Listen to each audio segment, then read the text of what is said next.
बिस्मिल्लाहिर्रहमानिर्रहीम, अस्सलाम वालेकुम। मैं हूँ डॉक्टर सबा, एक दफ़ा फिर आपके साथ। तो बहुत सारी चीज़ें जो मेरे तक आती हैं, मेरी कोशिश होती है कि मैं आप तक उसको ईज़ी अल्फाज में यानी बहुत ही आसान तरीके से आपको कन्वे करूँ और आपके लिए कुछ आसानियाँ पैदा करूँ।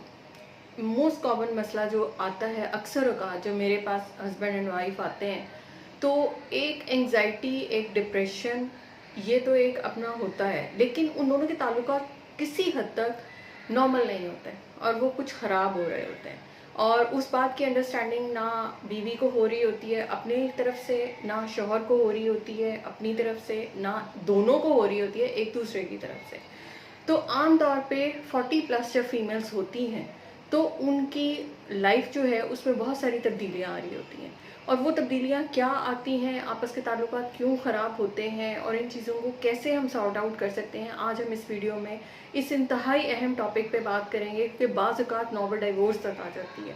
बाज़ औक़ात बहुत ज़्यादा हालात ख़राब हो जाते हैं सिर्फ़ इस मिसअंडरस्टैंडिंग की वजह से कि आप इस पीरियड को अंडरस्टैंड नहीं कर रहे होते।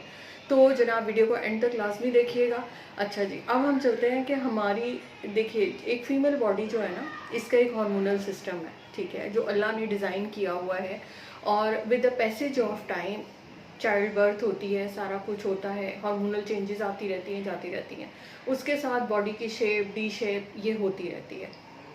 नेक्स्ट स्टेज जहाँ से मसला ज़रा थोड़ा ज़्यादा ख़राब होता है वो ये होता है कि मीनोपॉज़ल या पेरीमीनोपॉज़ल फ़ेज़, ठीक है, वो फ़ेज़ जिसमें आपके पीरियड्स रुक जाएंगे, यानी रुकने से जस्ट पहले का दौरानिया और रुकने के बाद का तकरीबन कोई साल डेढ़ साल का एरिया, ये एक क्रूशियल पीरियड होता है, यानी एक इंतहाई मुश्किल जो है वो पीरियड होता है किसी भी फीमेल के लिए। और उस पीरियड में उसकी जो है वो मूड स्विंग्स भी आते हैं, कभी वो बहुत हाइपर हो जाती हैं, कभी वो बहुत लो हो जाती हैं, कभी वो आपके लिए बहुत अट्रैक्टिव होती हैं, कभी वो बिल्कुल नहीं होती, ठीक है। ये एक नॉर्मल है। उनकी बॉडी कभी पेन फ्री होती है, कभी उसमें पेन्स आती हैं, उनकी हड्डियों की साख्त में तब्दीली आ रही होती है, उनका पेल्विक फ्लोर जो है वो लैक्स कर रहा होता है, इसलिए वो कुछ ऑर्गन्स में तब्दीली आती है, कुछ आपकी जो है कहना चाहिए कि आपकी जो रूटीन है उसमें तब्दीली आती है। तो बहुत सारी फीमेल्स का बिहेवियर जो है एक नॉर्मल लाइफ की तरफ जो है वो चेंज हो रहा होता है। उन्हें अपने ही बच्चों से, अपने ही हस्बैंड से चिड़चिड़ाहट का मतलब वो मुज़ाहरा कर रही होती हैं। वो कभी कभार उनके बच्चे यही कह रहे होते हैं कि जी हमारी मदर में तो एक अजीब सा साइको किस्म का इफेक्ट आ रहा है कि हमें एकदम ही शाउट करना शुरू कर देती हैं, एकदम ही चीखना शुरू कर देती हैं। ये उनका मसला, मैं उन्हें भी यही बात समझाती हूँ कि ये उनके हार्मोनल चेंजेस हैं। इस बात को अंडरस्टैंड करें कि एक फीमेल जो है वो एक फेज़ से गुजर रही है, ये उसकी फेज़ का हिस्सा है। अगर आप उसको थोड़ा सा टाइम दे देते हैं, थोड़ा सा उसके साथ जो है वो आप कोऑपरेट कर लेते हैं, तो वो ये फेज़ बहुत इजीली ओवरकम कर लेंगी। लेकिन बाज़ औक़ात ये होता है कि उस इस फेज़ में आगे से और बुरा रिस्पॉन्स मिलता है। जैसे बच्चे आपसे बिल्कुल डिटैच हो जाते हैं, ठीक है, वो कहते हैं इनसे तो बात ही करना फ़िज़ूल है। ये तो पहले से ही जो है वो इतनी अलग सी उसमें रहती हैं कि इनसे तो कोई बात नहीं करनी चाहिए, ठीक है। हस्बैंड है तो वो कहता है कि इसके तो मसले ही नहीं ख़त्म होते, इसकी तो बीमारियाँ ही नहीं ख़त्म होती, ठीक है। हर वक्त जो है वो इसने तो कोई नया मसला ही डाला होता है, आगे से बात करो तो खाने को बढ़ती है, ठीक है, ये मेरी ज़रूरियात पूरी नहीं कर रही, ठीक है। अब आप ये भी बात अंडरस्टैंड करें कि वो क्यों नहीं कर रही। अगर सारी उम्र उसने आपको सर्व किया है और अब अगर इन चंद महीने या साल डेढ़ साल में वो आपके साथ इस तरह नहीं है, तो इसकी क्या वजह है? इसकी वजह ये है कि उसका जिस्म किसी तब्दीली से गुजर रहा है, उसके हार्मोन्स एक तब्दीली से गुजर रहे हैं, ठीक है। ईस्ट्रोजन के लेवल्स जब नीचे जाते हैं, प्रोजेस्टेरोन के लेवल्स जब नीचे जाते हैं, ओवरीज रिटायर होती हैं, तो उस वक्त जिस्म एक बहुत बड़े डिज़ास्टर को फेस करने के लिए आगे गुजर रहा होता है। और बहुत सारी फीमेल्स को खुद इस बात की सेंस नहीं होती कि हमें इस फेज़ से गुजरने के लिए जो है हम या तो कोई हेल्प ले लें, अपने डॉक्टर से मशवरा कर लें, या खुद उसको सर्च कर लें और ख़ुद अपने आप को इस फेज़ से निकालने की कोशिश करें। तो ये वो चीज़ें हैं जिसमें आपके ताल्लुकात ख़राब होते हैं और बहुत ज़्यादा होते हैं। आम तौर पे जब आपका ये बिहेवियर रहता है कि आप बहुत ज़्यादा अटेंटिव नहीं होते अपनी फैमिली की तरफ, तो फैमिली कहीं और वेज़ ढूंढती है। यही वो वाली फेज़ होती है जिसमें मोस्टली लोग कहते हैं जी मेरे हस्बैंड को फ़लाँ के साथ जो है वो एक्स्ट्रा मैरिटल शुरू हो गया है, फ़लाँ का ऐसे हो गया, फ़लाँ का ऐसे हो गया, सो मुझे डिवोर्स ऑफ़र कर दिया है कि जी अब तो हम साथ ही नहीं चल सकते, ये नहीं हो सकता। तो ये चीज़ों में दोनों मतलब जो हस्बैंड एंड वाइफ हैं, दोनों पार्टनर्स को एक दूसरे को समझने की ज़रूरत है कि हमें इस फेज़ को कैसे ओवरकम करना है। पहली बात तो ये है कि सबसे पहले जब आपको ये लगता है कि आपके पीरियड्स में डिले आना शुरू हुआ है तो अपनी गायनोकोलॉजिस्ट से मशवरा करें। और अगर आप पेरीमेनोपॉजल फेज़ के साथ गुजर रहे हैं तो सबसे पहली चीज़ है कि अपने सप्लीमेंट्स पूरे रखें। Calcium, vitamin D most common, ठीक है, सब में डेफिशिएंट होता है, आपने कम से कम इसको पूरा रखना है, क्योंकि इसके बाद जब आपकी ओवरीज रिटायर होंगी तो आपकी हड्डियां एकदम नीचे जाएंगी, तेजी से ऑस्टियोप्रोसिस आएगा और आपकी हड्डियों में, जिस्म में दर्दें एकदम इसके बाद से जो है वो बहुत फ्लॉरिश होंगी और बहुत ज़्यादा आएंगी।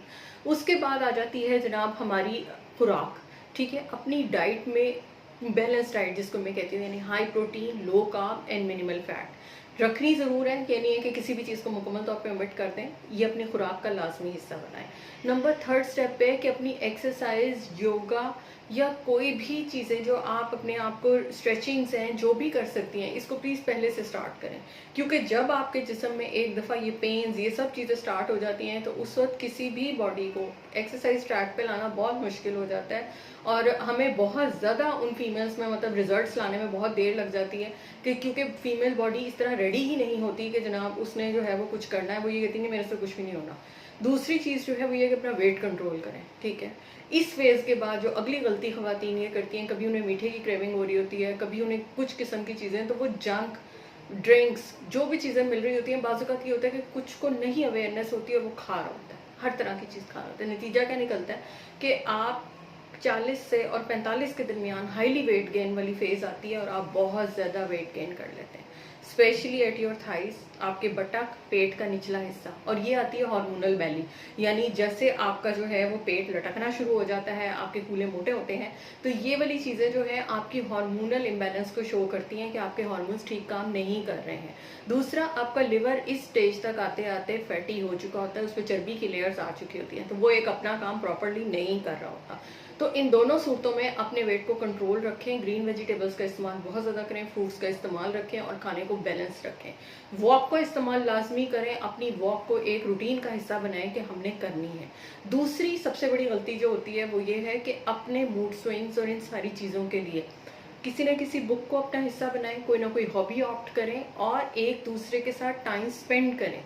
गलती सबसे बड़ी होती है कि हस्बैंड और वाइफ एक दूसरे को छोड़ देते हैं कि यार नहीं, इसको इसके हाल पे छोड़ दो, प्लीज़ ये ना करें।